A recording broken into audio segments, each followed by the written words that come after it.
Good evening, sir. Good evening. Please take your seat. Thank you, You need sir. some help? No, sir. Comfortable.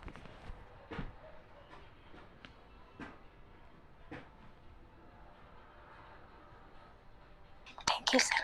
ठीक है, comfortable है? जी जी आपका नाम अनुराधा है। अनुराधा, हिंदी में बातचीत करना चाहेंगी? जी सर। ठीक है अनुराधा, तो मेरे ख्याल से हम बातचीत शुरू करते हैं। सबसे पहले मैं चाहता हूँ आप अपना परिचय दें। सर मेरा नाम अनुराधा अग्रवाल है और सर मैं छत्तीसगढ़ से आई हूँ और सर मैं स्टेट से पीसीएस से मेरा सिलेक्शन डिप्टी कलेक्टर पोस्ट पे हुआ है सर 2017 में और अभी मैं मुंगेली जिले में पोस्टेड हूँ सर। कौन से जिले में? मुंगेली जिले में सर। मुंगेली जिले में है। 5 साल हो गए सर मुझे वहाँ पर।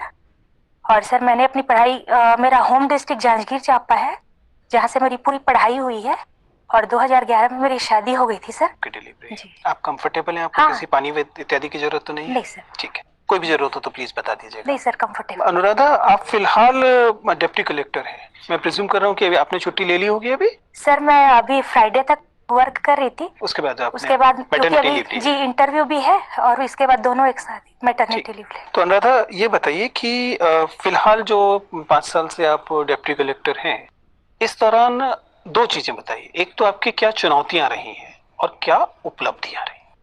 दो दो तीन तीन भी बताएंगे तो चलेगा। जैसे कि सर डिप्टी कलेक्टर में फर्स्ट पोस्टिंग तो हमें जैसे कि कलेक्ट्रेट में ही मिलती है, तो चुनौती वैसे कुछ नहीं है सर काम के लिए, क्योंकि उससे पहले भी मैंने सर 5-6 विभागों में काम किया हुआ है और मेरी 16 साल की सर्विस है, तो काम में मुझे कोई दिक्कत नहीं है। लेकिन थोड़ा सा मैंने ये महसूस किया सर कि जैसे एक फील्ड वर्क देने से अधिकारियों को ये लगता है कि दिव्यांग है तो शायद कर पाए या ना कर पाए, तो इस चीज़ को मुझे अपने कलेक्टर सर को समझाने के लिए थोड़ा सा लगा कि सर मैं कर सकती हूँ, क्योंकि सर इससे पहले मैं तहसीलदार भी थी और उसके पहले मैं एएसओ भी थी, मतलब फील्ड वर्क मैं कर चुकी थी। तो बाकी और कोई चुनौती नहीं थी, बस काम फील्ड का लेने में अधिकारियों को मतलब उनको ऐसा कुछ नहीं था, लेकिन ये कर सकेगी कि नहीं। और उपलब्धियां क्या है? उपलब्धि सर, उपलब्धि मैंने एसडीएमशिप की 6 महीने सर, तो उसके सभी दायित्वों को मैंने अच्छे से निभाया। उस समय कोविड काल ठीक चल रहा था सर, तो चाहे वैक्सीनेशन कराना हो या जो हमारे प्रवासी श्रमिक, जैसे हमारे स्टेट में माइग्रेशन बहुत होता है सर, तो उनको लाना, क्वारंटीन सेंटर पे रखना और उनके सभी खाने पीने की व्यवस्था, ये सब मैंने बहुत अच्छे से मैनेज कर लिया था।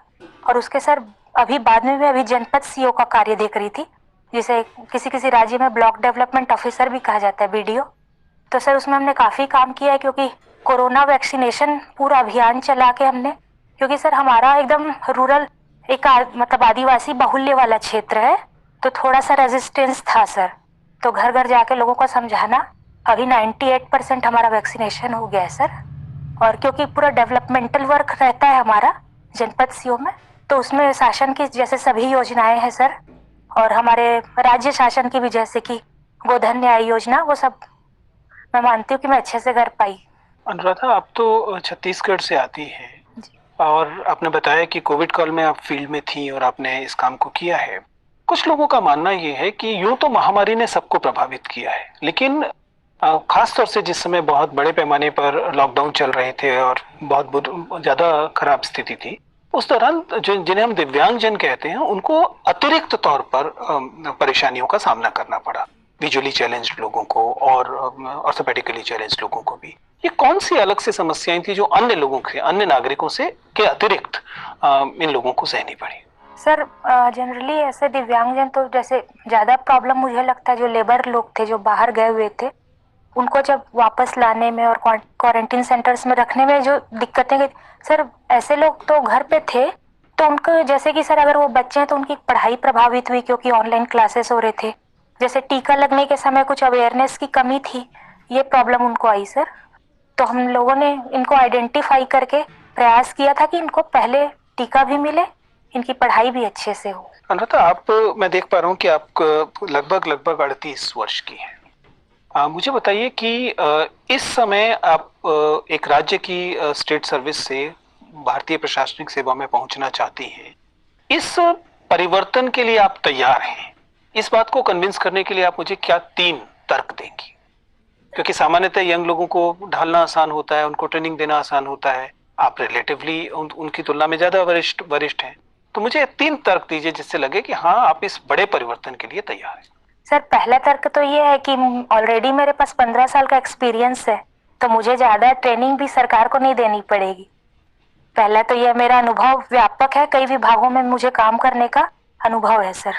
दूसरी बात सर, मैंने अपने इस सर्विस काल में लगभग 10 से 12 डीएम सर के साथ काम किया है, उनके कार्यप्रणाली को देखा है। तो सर मैं अच्छे से जानती हूँ कि मतलब हमें काम कैसे करना चाहिए। तो सर मुझे लगता है कि मैं एक एसेट ही रहूंगी। और आपने हिंदी साहित्य विषय लिया है। जी ये तो विषय आपके का पहले पढ़ा हुआ विषय नहीं लग रहा है। जी फिर अचानक आपको अर्थशास्त्र छोड़ के हिंदी की तरफ जाने की जरूरत क्यों पड़ी?